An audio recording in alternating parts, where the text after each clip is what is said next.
Hello viewers, আসসালামু আলাইকুম। কেউ যদি আপনার জমি দখল করতে আসে তবে আপনি কি করবেন? আমরা এই বিষয়গুলো নিয়েই আজকে আলোচনা করব। আমাদের আলোচনার মূল বিষয় হলো আজকে যে যদি কেউ আপনার জমি দখল করতে আসে তবে আপনি কি করতে পারবেন বা করবেন বা করলে আপনি ফায়দা বা উপকার পাবেন, আপনার পক্ষে আপনার জমি ধরে রাখতে পারবেন। যাই হোক, ১ম এ এক রকমের ঘটনা আমি বর্ণনা করছি। আপনার জমি কেউ দখল করলে আপনি আপনার জমিতে যাবেন। আগে যেভাবে যেতেন ঠিক সেভাবেই যাবেন। যে দখল করেছে সে কি জিনিস রেখে গিয়েছে তা তুলে ফেলবেন। যদি কোনো ঘর এনে বসায় ওই জমিতে বা পেতে রাখে তবে তা আগুন দিয়ে জ্বালিয়ে দেবেন। এটা করবেন রাতে বা সন্ধ্যার দিকে। এটা করতে হবে। কারণ যে জমির মালিক না, সে কিভাবে এনে রাখলো? আপনি সন্ধ্যার সময় ওটা পুড়িয়ে ফেলবেন। আপনার দেখার বিষয় না। আপনি ভয়ও পাবেন না। পরদিন যদি অবৈধ দখলদার এসে জিজ্ঞাসা করে কে পুড়িয়েছে, তখন তার সাথে কোনো বাকবিতণ্ডায় জড়াবেন না। বলবেন, "আমার জমিতে আপনি কি চান?" এটুকুই। আপনি পুড়িয়েছেন বা কে পুড়িয়েছে জানি না, এসব কোনো কথা বলবেন না।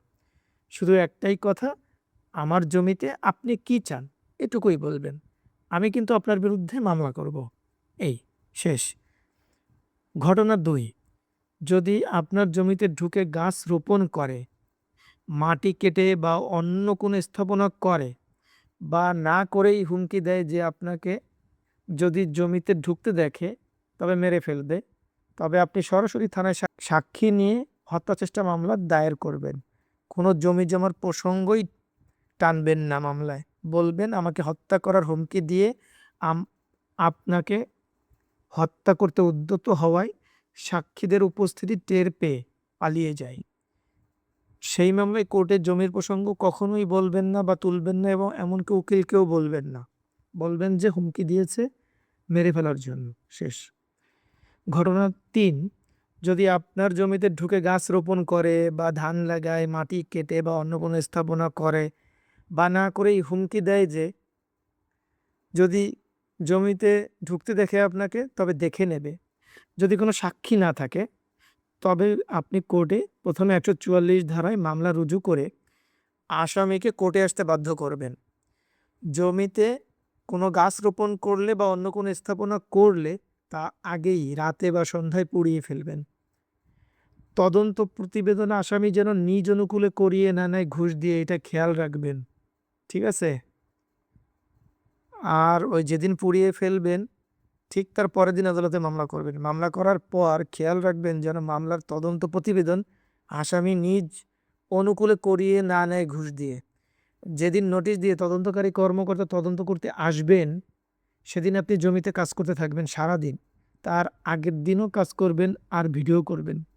মনে রাখবেন, যেদিন তদন্তকারী কর্মকর্তা আসবেন পরিদর্শন করতে, সেদিন অবশ্যই জমিতে কাজ করবেন। চলমান রাখবেন সারাদিন, প্রয়োজন হলে।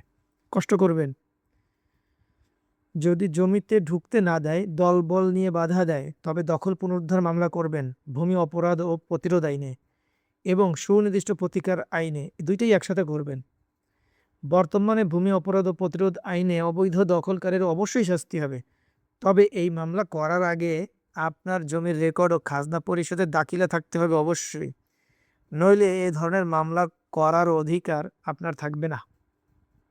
এই মামলা করার অধিকার একমাত্র তখনই থাকবে যখন আপনার হাল রেকর্ড থাকবে এবং খাজনা পরিশোধের দাখিলা থাকবে।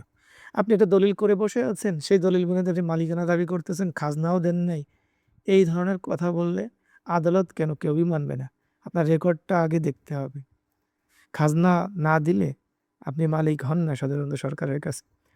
যাই হোক, সবশেষে মন্তব্য এটুকুই বলবো যে এসব কিছু ঘটানোর আগে দেখবেন প্রকৃতপক্ষে দাবিদার জমি পাবে কিনা। যে ব্যক্তি জমি দাবি করছে তার অংশ যদি থেকে থাকে তবে অবশ্যই তাকে তার অংশ বুঝিয়ে দেবেন। মীমাংসা করে থাকাটাই সব থেকে শান্তির। ধন্যবাদ। কিন্তু আমরা সাধারণত জমির দখল ছাড়তে চাই না, কিন্তু জমির প্রকৃত হকদারদের কোনো একজনকে না দিয়ে তা ভোগ দখল করি যদি, তবে এতে আল্লাহও খুশি হবেন। আর তাতেই লোভ আমাদের পেয়ে বসে।